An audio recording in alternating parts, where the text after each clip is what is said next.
बेटा आप लोगों को स्क्रीन विजिबल है? Yes ma'am. ओके, आप लोगों को मैं एब्स्ट्रैक्ट अलजेब्रा पढ़ाऊंगी, ठीक है। एब्स्ट्रैक्ट अलजेब्रा में आप लोगों की जो फर्स्ट यूनिट है, फर्स्ट यूनिट में आप लोगों के टॉपिक्स हैं नॉर्मल एंड सब नॉर्मल सीरीज है, तो हम इसी से स्टार्ट करेंगे। देखिए एब्स्ट्रैक्ट अलजेब्रा के जितने भी टॉपिक्स आप लोगों के आएंगे उसके लिए जरूरी है कि आपको ग्रुप रिंग जो अभी तक आप लोगों ने पढ़ी है वो आप लोगों को बिल्कुल क्लियर हो। अगर आपको ग्रुप रिंग क्लियर नहीं है तो आगे की जो ये एडवांस एब्स्ट्रैक्ट अलजेब्रा है, ठीक है। आप लोगों ने शायद बीएससी में भी ग्रुप रिंग पढ़ा हुआ होगा, ठीक है। तो आप लोगों को ग्रुप रिंग की सारी चीजों को रिवाइज करना है, क्योंकि आपके यहाँ पे ग्रुप क्या होता है, एबिलियन ग्रुप क्या होता है, सब ग्रुप क्या होता है, नॉर्मल सब ग्रुप क्या होता है, सिंपल ग्रुप क्या होता है, ये साइक्लिक ग्रुप क्या होते हैं, ये सारी की सारी चीजें हमारे यहाँ पे यूज होने वाली है। तो आपको जब ये सारी चीजें याद होंगी तभी आप लोगों को अभी का जो सिलेबस है वो आसान लगेगा। अदरवाइज आपको लगेगा कि हम ये क्यों कर रहे हैं। तो अगर मैं आप लोगों को वो सारी चीजें रिकॉल कराऊं, वो रिवाइज कराऊं, तो फिर क्लास तो बीएससी पढ़ाने में चली जाएगा। तो फिर भी मैं लेकिन कोशिश करूंगी कि हल्का फुल्का आप लोगों को नॉर्मल सब ग्रुप क्या होता है, जो जो चीजें डेफिनेशन में यूज होंगी मैं आप लोगों को बताते हुए जाऊंगी। लेकिन आप लोगों को फिर भी अपनी ओर से जो पुरानी चीजें हैं, अगर आप लोग भूल गए हो इन सारी चीजों को, क्योंकि इन चीजों की यहाँ पे बहुत ज्यादा जरूरत पड़ेगी। जब आपको पुरानी चीजें आएंगी तभी तो हमें आगे की चीजें भी आएंगी। जब हमें नंबर्स आते हैं तभी हम उनको ऐड भी कर पाते हैं, मल्टीप्लाई कर पाते हैं, सेम वैसे ही यहाँ पर भी, ठीक है। तो इसलिए आप लोगों को ग्रुप रिंग में जो टॉपिक्स आपने पढ़े हुए हैं उनको रिवाइज करना है सबसे पहले। तो हमारा जो फर्स्ट टॉपिक है हमारा नॉर्मल सीरीज।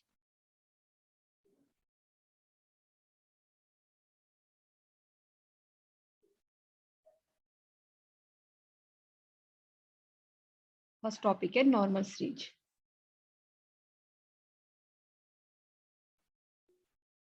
नॉर्मल सीरीज के लिए जिन चीजों का यूज होता है पहले मैं वो चीजें आपसे पूछ लेती हूँ। नॉर्मल सीरीज के लिए हमें सबसे पहले पता होना चाहिए कि व्हाट इज नॉर्मल सब ग्रुप। नॉर्मल सब ग्रुप पता होना चाहिए, एंड हमें पता होना चाहिए कि what is a simple group. अगर ये दोनों चीजें हमें आती हैं तो नॉर्मल सीरीज समझना बिल्कुल आसान है।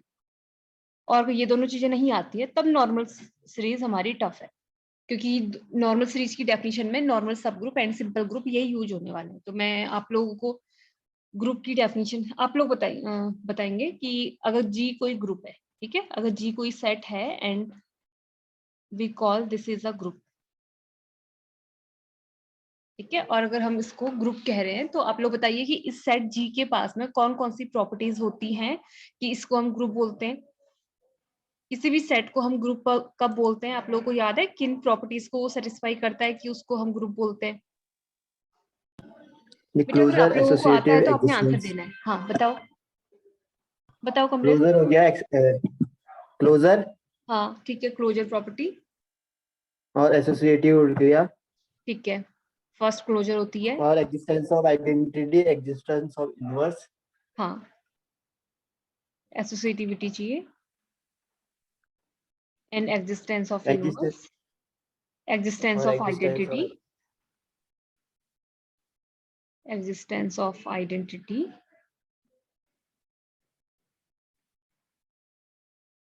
Existence of inverse. जब ये चारों प्रॉपर्टियां किसी भी नॉन एम्प्टी सेट के पास में होती हैं तो उसको हम ग्रुप बोलते हैं, ठीक है।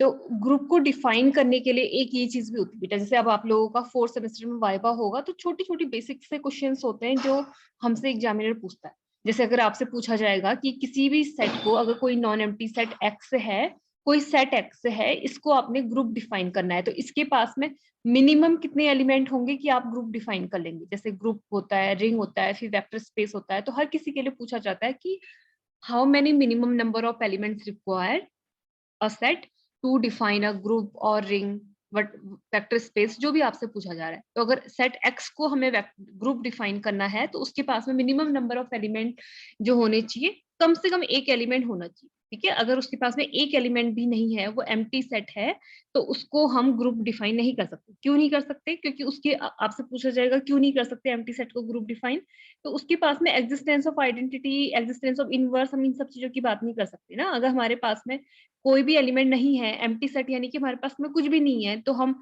आइडेंटिटी एलिमेंट की डेफिनेशन क्या होती है, अगर किसी भी नंबर ए में हम आइडेंटिटी एलिमेंट को अगर ऐड करते हैं, अगर ऑपरेशन एडिशन चल रहा है, ठीक है, ऑपरेशन वैसे अलग अलग होते हैं, मल्टीप्लिकेशन होते हैं, एडिशन मॉड्यूलो, मल्टीप्लिकेशन मॉड्यूलो, बहुत सारे हैं। अगर एडिशन, यहाँ पे जो ऑपरेशन है, ऑपरेशन को मैं एडिशन ले लूं, ठीक है, उस केस में हमारे पास में ई को आइडेंटिटी एलिमेंट बोलते हैं when a plus e equals to a equals to e plus a, जब इस प्रॉपर्टी को सेटिस्फाई करता है, ठीक है। तो ग्रुप के लिए आपको बोलना है कि कम से कम हमारा सेट यानी कि नॉन एम्प्टी सेट होना चाहिए, एम्प्टी सेट को हम ग्रुप डिफाइन नहीं कर सकते, ठीक है। इसीलिए आप लोग बुक में देखेंगे कि बुक में हमेशा लिखा रहता है कि a non empty set G is known as group if it satisfies following properties, first one closure, second associativity, third one existence of identity and fourth existence of inverse. और इसी सेट G को हम abelian group कब बोल देते हैं? इसको ही abelian group कब बोला जाता है? एक एक्स्ट्रा कंडीशन आप लोगों को बतानी है एबिलियन होने के लिए। कौन सी extra condition satisfy? Commutative property. Commutative property भी अगर वो सेटिस्फाई करता है तो वो एबिलियन ग्रुप होता है, ठीक है। तो हमारा एबिलियन ग्रुप आ गया। लेकिन इस नॉर्मल सीरीज के लिए हमें रिक्वायरमेंट है, चलो पहले सब ग्रुप बताओ, फिर आप लोग नॉर्मल सब ग्रुप बताओ। पहले सिंपल सब ग्रुप बताओ, सब ग्रुप क्या होता है? What is subgroup of a group?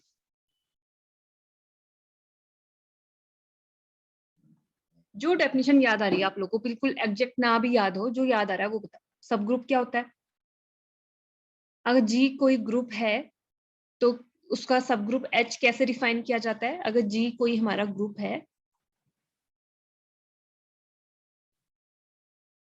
And H is it's सब ग्रुप,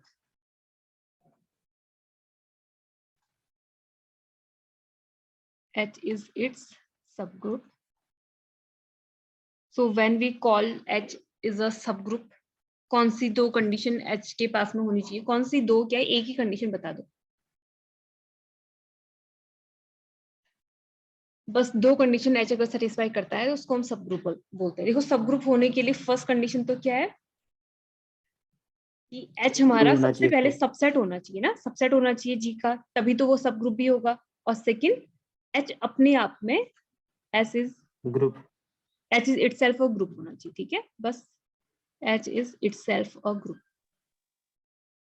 देखिए एक कंडीशन होती है कि जिस ऑपरेशन के रिस्पेक्ट में G ग्रुप है, उसी ऑपरेशन के रिस्पेक्ट में H ने भी सब ग्रुप, H ने भी ग्रुप होना है, ठीक है। H is itself a group with respect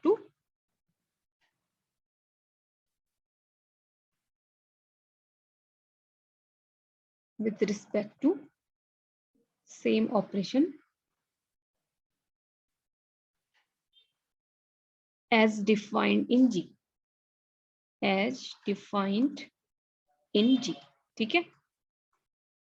ये तो डेफिनेशन होती है। देखिए जब हम मैथमेटिकली चेक करते हैं तो इस डेफिनेशन से चेक करने पे पहले चलो सबसेट दिखना तो आसान है कि हम सबसेट आसानी से देख लेंगे, लेकिन H अपने आप में एक ग्रुप बना रहा है या नहीं बना रहा है, ये चेक करने के लिए हमें closure, associativity, existence of identity, existence of inverse, ये सारी प्रॉपर्टीज को चेक करना पड़ता है, ठीक है। तो टाइम बचाने के लिए हम एक मैथमेटिकल कंडीशन याद रखते हैं। तो मैथमेटिकल कंडीशन अगर मैं आप लोगों को बता दे रही हूँ कि अगर G हमारा कोई ग्रुप है under operation O and H is its subgroup या H is any subset of G, तो मैथमेटिकल कंडीशन होती है H के सब ग्रुप होने के लिए अगर हमारे पास में A and B are any two elements of set H. This implies that A operation B inverse also belongs to H. Then this set H is known as subgroup of G. ठीक है। Class, जिस भी class में आप लोगों ने सब group की डेफिनेशन पढ़ी होंगी वहां पे दो थ्योरम्स हम लोग पढ़ते हैं, ठीक है। पहली थ्योरम आती है कि हमारे पास में अगर A and B are any two elements of H हैं और इनका क्लोजर यानी कि A ऑपरेशन B भी अगर हमारा H में बिलोंग करता है, एंड सेकंड कंडीशन होती है if A belongs to H implies that its inverse also belongs to H, ठीक है। पहली थ्योरम हम ये पढ़ते हैं, उसके बाद में इन दोनों कंडीशंस को कंबाइन करके ये वाली कंडीशन हमारे पास में आ जाती है। तो अब आप लोग बस इस कंडीशन को भी याद रखेंगे तो सफिशिएंट है, क्योंकि इसमें दो स्टेप पे हम चेक करते हैं, इसमें एक ही स्टेप पे हम लोग चेक कर लेते हैं, ठीक है। तो आपको याद रखना है कि अगर G कोई ग्रुप है and H is any subset of G, then H is known as subgroup of G when for any two elements of set H A B inverse also belongs to H. ठीक है, अगर यहाँ पे ये operation के लिए इसलिए लिखा हुआ है, सपोज अगर मल्टीप्लीकेशन है तो उस केस में ये ए बी इनवर्स हो जाएगा, और अगर ऑपरेशन ये एडिशन है तो एडिशन के रिस्पेक्ट में जो बी का इनवर्स होता है वो माइनस बी होता है। ठीक है, तो उस केस में ये कंडीशन हो जाती है a minus b belongs to h. तो इसीलिए जो ऑपरेशन यहाँ पे ये a B inverse belongs to h लिख देती है, अदरवाइज में डायरेक्टली मैंने इसलिए लिखा है ए ऑपरेशन बी इनवर्स। ठीक है, तो वो एडिशन मॉड्यूलो हो, मल्टीप्लिकेशन मॉड्यूलो हो, या सिंपल मल्टीप्लिकेशन हो, या सिंपल एडिशन हो, आप लोगों ने उसके रिस्पेक्ट में जो इनवर्स होता है उसके रिस्पेक्ट में उसको डिफाइन करना होता है। ठीक है, तो ये हमारा सब ग्रुप भी हो गया। लेकिन मेन है जिस पे हमें काम करना है वो नॉर्मल सब ग्रुप पे है। नॉर्मल सब ग्रुप,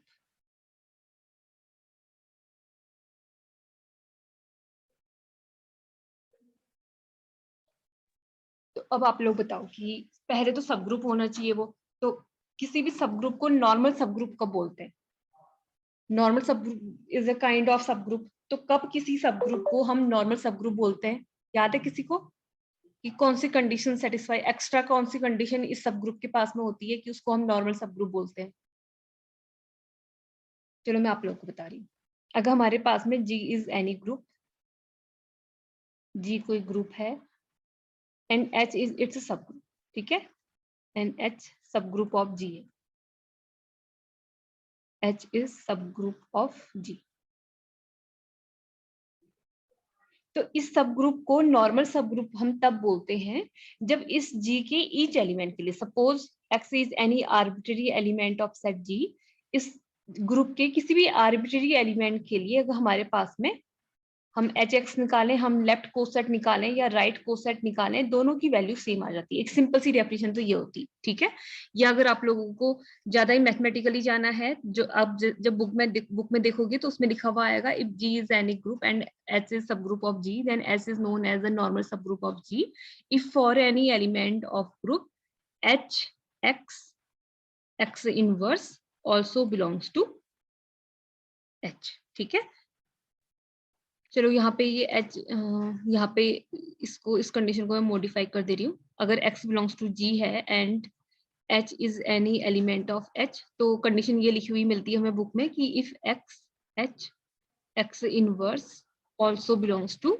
दिस सेट, तो उस केस में हम जो सब ग्रुप है उसको बोलते हैं कि वो नॉर्मल सब ग्रुप है। ठीक है, या सिंपली अगर मैथमेटिकल डेफिनेशन अगर आप लोग बिल्कुल सिंप्लीफाई करके देखना चाहते हो तो किसी भी सब ग्रुप को नॉर्मल सब ग्रुप तब बोलते हैं जब ग्रुप की आप किसी भी आर्बिट्ररी एलिमेंट को लो और उस केस में left coset and right coset की वैल्यू जब सेम आती है तो हम बोलते हैं कि जो सब ग्रुप है वो नॉर्मल सब।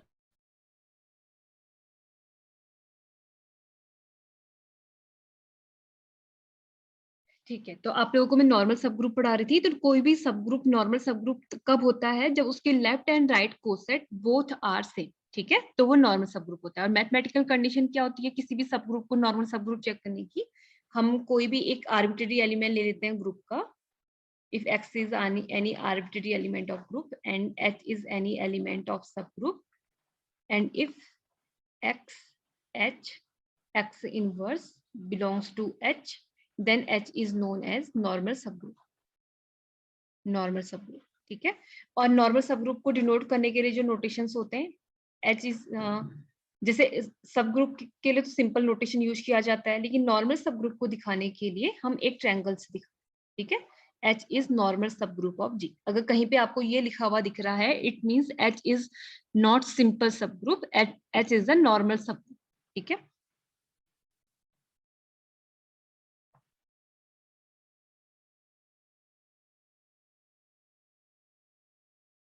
अब simple group, left coset and right coset की डेफिनेशन बताने की जरूरत है क्या? लेफ्ट कोसेट राइट कोसेट, वैसे उसको आप लोग खुद से देखेंगे, ये आप लोग के लिए होमवर्क है। मैं सिंपल ग्रुप बता रही हूँ आप लोगों को। ये सारी चीजें बेटा मैं रिवीजन करा रही हूँ अभी तक भी, जो टॉपिक सिलेबस का है वहां मैंने अभी स्टार्ट नहीं किया हुआ है क्योंकि उसमें इन सारी चीजों की जरूरत पड़ेगी। सिंपल ग्रुप, देखो सिंपल ग्रुप याद है किसी को? सिंपल ग्रुप किसको हम जी को हम सिंपल ग्रुप कब बोलते हैं? वैसे बहुत आसान सी कंडीशन होती थी कि हम किसी भी ग्रुप को सिंपल ग्रुप कब बोलते हैं, याद है किसी को?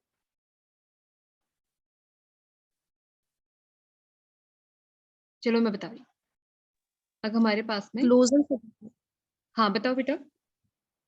मैम जो क्लोजर प्रॉपर्टी सेटिस्फाई होती है मे बी। बेटा बिना क्लोजर के तो हम उसको सब ग्रुप भी नहीं कह सकते, कहाँ तो नॉर्मल सब ग्रुप या कुछ और, क्लोजर तो होनी चाहिए। सिंपल ग्रुप का मीनिंग ये होता है, चलो मैं डेफिनेशन बता रही हूँ फिर ज्यादा एक्सप्लेन करूंगी। If simple group, if G is any group,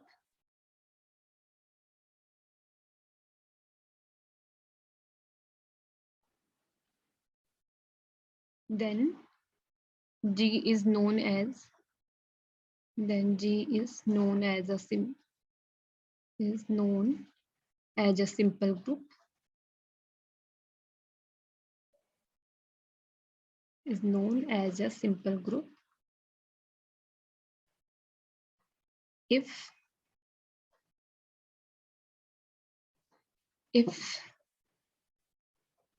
only normal subgroup, if only normal subgroup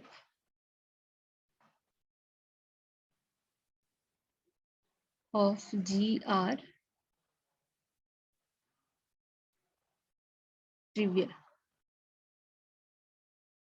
या इन अदर वर्ड इसको मैं लिख सकती हूँ, और set containing identity element and G itself, चलो इससे पहले लास्ट पेज में मैं आप लोग को एक और चीज एक्सप्लेन करती हूँ, फिर सिंपल ग्रुप को ज्यादा समझाऊंगी। देखो बेटा, जैसे चलो पहले एक न्यूमेरिकल एग्जांपल बताती हूँ। आप लोगों ने क्वार्टरनियन ग्रुप पढ़ा हुआ है। क्वार्टरनियन ग्रुप को हम क्यू से डिनोट करते थे, या डाइहेड्रल ग्रुप, मुझे लगता है डाइहेड्रल ग्रुप ना भी पढ़ा हो तो क्वार्टरनियन ग्रुप तो पढ़ा हुआ होगा, Q4 से डिनोट करते हैं। उसके पास में एलिमेंट होते हैं हमारे +-1, + आयोटा, +-j एंड +-k। अब पहले ये बताओ कि ये पढ़ा है या नहीं पढ़ा है, क्योंकि अगर जब ये पढ़ा होगा तभी इसके आगे की चीजें भी मैं बता पाऊंगी, अदरवाइज पहले इसकी प्रॉपर्टीज बताऊंगी। Q4 के एलिमेंट्स के पास में क्या प्रॉपर्टी होती है पता है आप लोगों को? क्या मैं मान लूं कि आप लोगों को पता है, ये आप लोग पहली बार देख रहे हैं ये नोटेशन? नहीं पता है तो आप लोगों की क्लास है, मैं आप लोगों को सिखाने के लिए हूँ, आप लोगों को कहना है कि नहीं पता है। नो मैम, Q2 पढ़ा है शायद। लेकिन आपको ध्यान नहीं होगा बेटा, ये ऐसा हो नहीं सकता कि ये पढ़ा हुआ ना हो, ठीक है, क्योंकि बीएससी में होता है हमारे पास में क्वार्टरनियन ग्रुप। तो मैं आप लोगों को बता रही हूँ, कोई बड़ी बात नहीं है। देखो इस ग्रुप में हमारे पास में क्या होता है कि जो ये जैसे जो आई जे के होता है, जैसे आपको आयोटा के बारे में पता है कि आयोटा स्क्वायर क्या होता है, -1 होता है, ठीक है। तो वैसे यहाँ पे ये आई जे के ऐसा भी नहीं है कि ये एक्स एक्सिस के अलोंग यूनिट वेक्टर है, वाई एक्सिस के अलोंग यूनिट वेक्टर है, ये जेड एक्सिस के अलोंग यूनिट वेक्टर है। सॉरी मैंने यहाँ पे कैप लगा दिया ये गलती से, सिंपल की है। तो हमारे पास में लेकिन जो ये आई जे के जो होते हैं, लेकिन ये कॉम्प्लेक्स क्वांटिटी है, ये ऐसी कॉम्प्लेक्स क्वांटिटी है जैसे आयोटा स्क्वायर -1 होता है, तो वैसे ही जे स्क्वायर भी हमारे पास में -1 होता है, एंड के स्क्वायर भी -1 होता है, ठीक है, ये भी -1 होता है। और एक और प्रॉपर्टी ये होती है इनके पास में, अगर हम इनको एक सर्किल में लिख लें, आई जे एंड के, और एंटी क्लॉकवाइज आप लोगों ने देखना है इसको।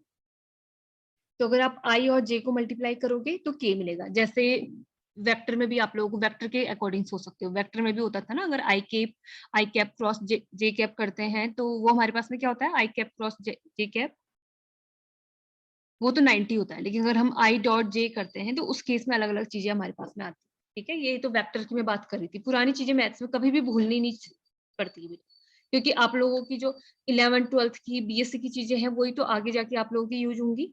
तो हमें मैथ्स आसान लगती है जब हमें पुरानी चीजें याद होती है, लेकिन अगर पुरानी चीजें याद नहीं होती है तो मैथ्स टफ लगती है।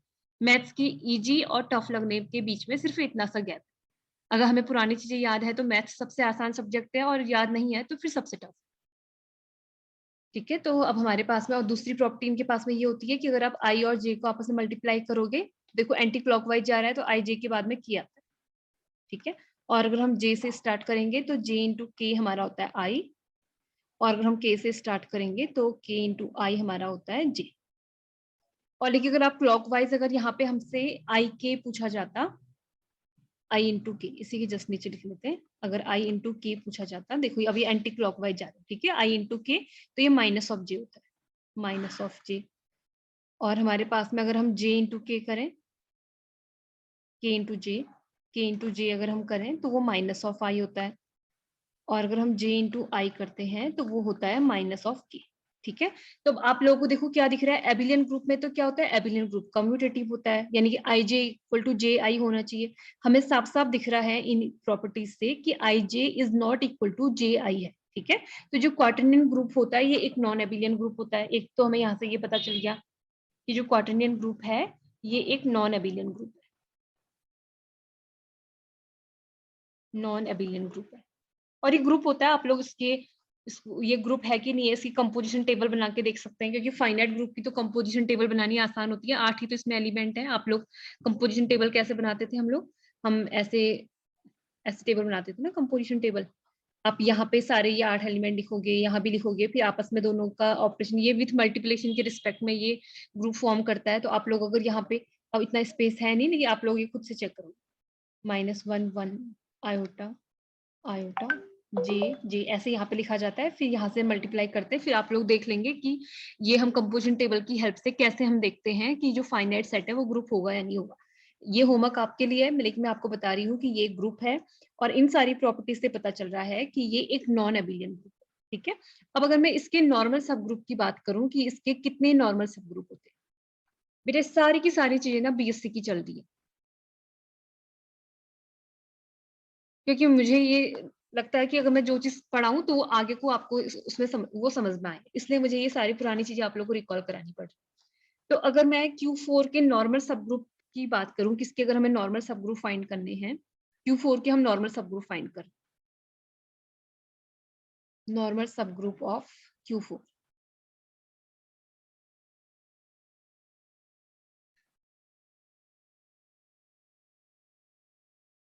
ठीक है, तो कोई भी जैसे आप हमारे पास में अगर कोई भी ग्रुप अगर G है, उसके दो टाइप के सब ग्रुप, नॉर्मल सब ग्रुप होते हैं। एक तो होता है ट्रिवियल या इम्प्रॉपर, ट्रिवियल नॉर्मल सब ग्रुप, या इसको हम इम्प्रॉपर भी बोलते हैं। दूसरा नाम लिख दे रही हूँ इसका, इम्प्रॉपर। और दूसरे टाइप के नॉर्मल सब ग्रुप को हम बोलते हैं प्रॉपर नॉर्मल सब ग्रुप। ठीक है, तो ट्रिवियल नॉर्मल सब ग्रुप के अंदर कौन कौन से नॉर्मल सब ग्रुप आ जाते हैं, अगर कोई भी ग्रुप है तो उसके पास में आइडेंटिटी एलिमेंट तो पक्का होगा। तो set containing identity element and G itself. ठीक है, set containing identity element and G itself, ये दोनों होते हैं इम्प्रॉपर। इन दोनों को छोड़ के बाकी जितने भी नॉर्मल सब ग्रुप आएंगे वो होते हैं प्रॉपर। ठीक है, जैसे आप लोगों ने ये चीज सबसेट में भी पढ़ा होगा कि इम्प्रॉपर सबसेट, प्रॉपर सबसेट। तो जो हमारे पास में एम्प्टी सेट होता है, एम्प्टी सेट और खुद जिस सेट की हम बात कर रहे होते हैं वो हमारे इम्प्रॉपर सबसेट होते हैं। वैसे यहाँ पे इम्प्रॉपर नॉर्मल सब ग्रुप भी, वैसे सब ग्रुप के लिए भी बोला जाए, सब ग्रुप में भी आई जाते हैं ये, लेकिन अगर इम्प्रॉपर नॉर्मल सब ग्रुप बोला जाए तो set containing identity element and G itself, ये होते हैं इम्प्रॉपर नॉर्मल सब ग्रुप। इनको छोड़ के अगर बाकी कोई नॉर्मल सब ग्रुप एग्जिस्ट करता है तो वो प्रॉपर नॉर्मल सब ग्रुप होता है। ठीक है, तो मैं Q4 के नॉर्मल सब ग्रुप की लिस्ट बना रही हूँ। जो पहला नॉर्मल सब ग्रुप होगा, हमें पता है कि सेट कंटेनिंग आइडेंटिटी एलिमेंट, और Q4 का आइडेंटिटी एलिमेंट होता है 1। ठीक है, तो एक नॉर्मल सब ग्रुप ये हो गया। और दूसरा नॉर्मल सब ग्रुप Q4 अपने आप में होता है, क्योंकि वो तो ये दोनों हमें बाय डेफिनेशन पता है। ठीक है, अब तीसरा हम फाइंड करते हैं H3, 1 -1 I -I। ये आप लोगों ने चेक करके बताना है कि नॉर्मल सब ग्रुप होगा या नहीं होगा। नेक्स्ट है 1 -1 J -J, H5 1 -1 K -K। ठीक है, तो मैं ये इन दोनों के लिए तो कुछ चेक नहीं करना है, ये तो बाय डेफिनेशन, ये भी बाय डिफॉल्ट, दो के दो ये बाय डेफिनेशन हमारे नॉर्मल सब ग्रुप है। H3 को मैं चेक करके बता रही हूँ, बाकी H4 एंड H5 के लिए सिमिलर कैलकुलेशन है, सिमिलर एक्सप्लेनेशन है। ठीक है, तो H3 को अगर हमें चेक करना है कि H3 नॉर्मल सब ग्रुप है या नहीं, एक तो बहुत आसान सा तरीका होता है किसी को नॉर्मल सब ग्रुप देखने का। अब ये सारी ना पुरानी चीजें हैं, देखो अगर आप लोग बीएससी की आप बुक खोलोगे, आप उसको उसमें आपको ये सारी चीजें मिलेंगी जो मैं आपको बता रही हूँ। ठीक है, नॉर्मल सब ग्रुप चेक करने का सबसे आसान तरीका ये होता है कि आप लोग पहले क्या करते हैं, जैसे आप लोगों में से किसी को ये फॉर्मूला याद है, order of G upon H। Order of G upon H equal to होता है order of G upon order of H। अगर हमारे पास में कभी ये order of G upon H 2 आ जाता है, और वैसे देखा जाए ये हमारी लैग्रांजियस थ्योरम भी होती है और जो ग्रुप थ्योरी की मोस्ट इंपोर्टेंट थ्योरम होती है। लैग्रांजियस थ्योरम में order of G upon H, ये जो भी ये नंबर आता है ये होता है number of cosets of G in H. ठीक है, आप लोग लैग्रांजियस थ्योरम का रिवीजन तो आप पक्का करेंगे। आप आज इसका स्टेटमेंट देखना, लैग्रांजियस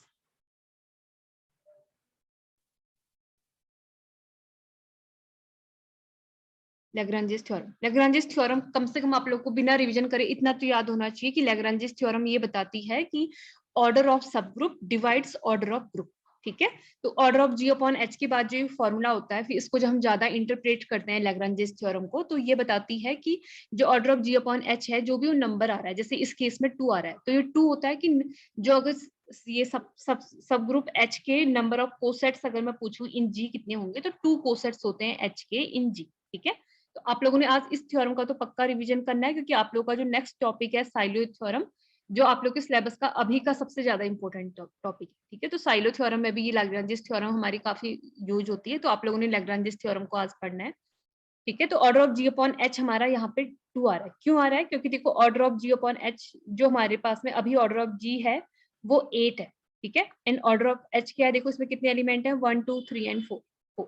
ठीक है, तो अगर कभी भी किसी भी सब ग्रुप के उस ग्रुप में नंबर ऑफ कोसेट्स 2 होते हैं, तो वो नॉर्मल सब ग्रुप होता है। ठीक है, ये भी एक थ्योरम होती है, आप लोगों ने बुक में देखना है कि अगर कभी भी किसी भी सब ग्रुप के नंबर ऑफ कोसेट्स 2 आ जाते हैं, तो वो नॉर्मल सब ग्रुप डेफिनेटली होता है, 100% होता है। ठीक है, तो हमारे पास में देखो, अगर हम order of G upon H H3 के लिए निकालें या H4 के लिए निकालें या H5 के लिए निकालें, तीनों के लिए 2 आएगा। ठीक है, तो सीधे हम इसी का यूज करके भी कह सकते हैं कि H3 H4 H5 these 3 all are normal subgroup. और अगर आपको ये पता नहीं है तो आप लोग क्या करेंगे, जो मैंने आपको बताया था कि X हम कोई भी ग्रुप का एलिमेंट लेंगे और H कोई इसका एलिमेंट लेंगे सब ग्रुप का, और हम चेक करेंगे कि X इनवर्स हमारा H में बिलोंग करता है या नहीं करता।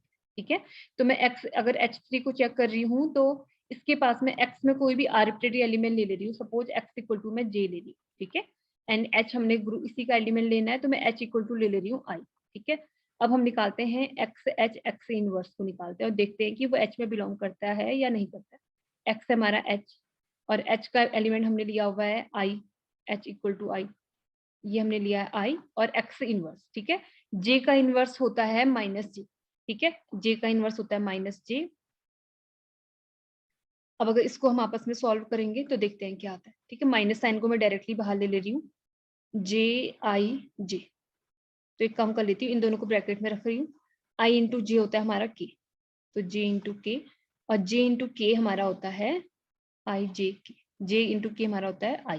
ठीक है, -I, देखो I हमारे पास में इस H3 ग्रुप में है, तो ऐसे ही आप लोग कोई भी अगर एलिमेंट को उठा के देखोगे तो आपके पास में वो H3 का ही आपको एलिमेंट मिलेगा। लेकिन आप लोग इस केस में, क्योंकि ग्रुप के पास में 8 एलिमेंट थे और जो H3 जो सेट है उसके पास में 4 एलिमेंट है, हाँ सबसे पहले तो वैसे ये देखना होता है कि H3 एक सब ग्रुप है कि नहीं। तो H3 देखो ये हमारा Q4 का सबसेट है, H3 is subset of Q4 and H3 is itself a group. क्यों है, देखो 1 का इनवर्स हो गया -1 और आयोटा का इनवर्स होता है माइनस आयोटा, और हमें एग्जिस्टेंस ऑफ आइडेंटिटी देखनी होती है, आइडेंटिटी एलिमेंट है 1, और एसोसिएटिविटी आप लोग चेक कर लेना, एसोसिएटिविटी भी हमारी सेटिस्फाई होगी। वैसे सब ग्रुप के लिए सबसे सिंपल कंडीशन आपने ये देखनी होती है कि A एंड B हम कोई 2 आर्बिट्रेरी एलिमेंट लेते हैं H3 के, और A B इनवर्स अगर H3 में बिलोंग करता है तो वो सब ग्रुप होता है, अदरवाइज नहीं होता।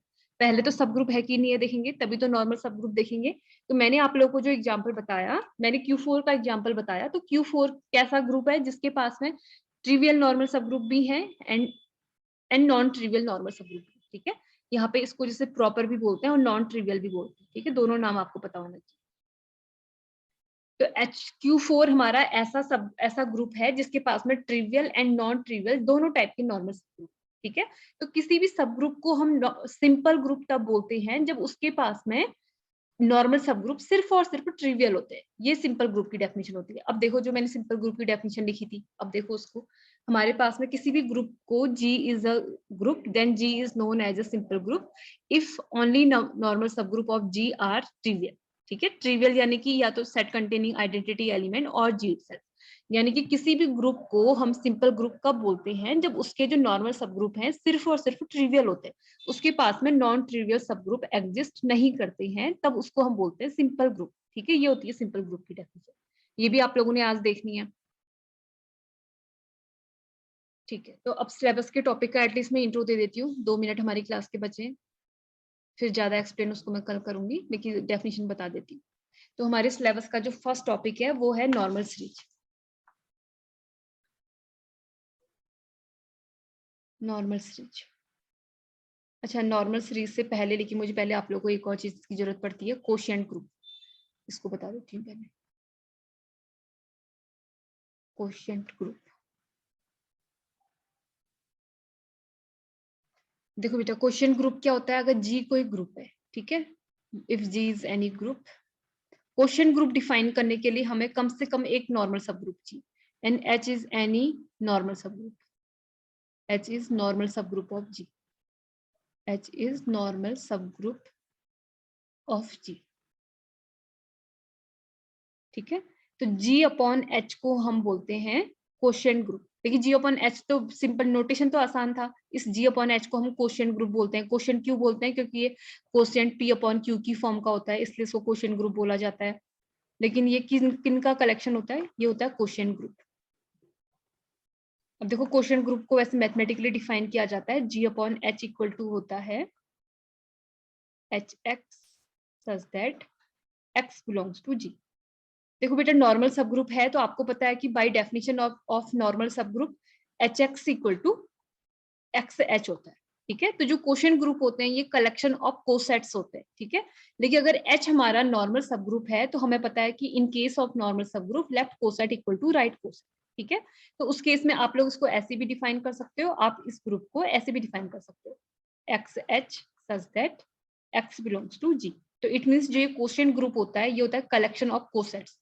ये हमारा कौन सा कोसेट है? अगर इसको आप लोग यहाँ से मल्टीप्लाई कर रहे हैं तो ये राइट कोसेट होता है, और अगर लेफ्ट से मल्टीप्लाई कर रहे हैं तो ये लेफ्ट कोसेट होता है, ठीक है। तो जो क्वोशिएंट ग्रुप होता है वो कलेक्शन ऑफ कोसेट्स होता है, ठीक है। अब मैं कल ही आप लोगों की नॉर्मल सीरीज स्टार्ट करूंगी। अभी आज के दिन में मैंने जो आप लोग को पढ़ाया है, अगर किसी टॉपिक में आपको डाउट है तो आप लोग पूछ सकते हैं।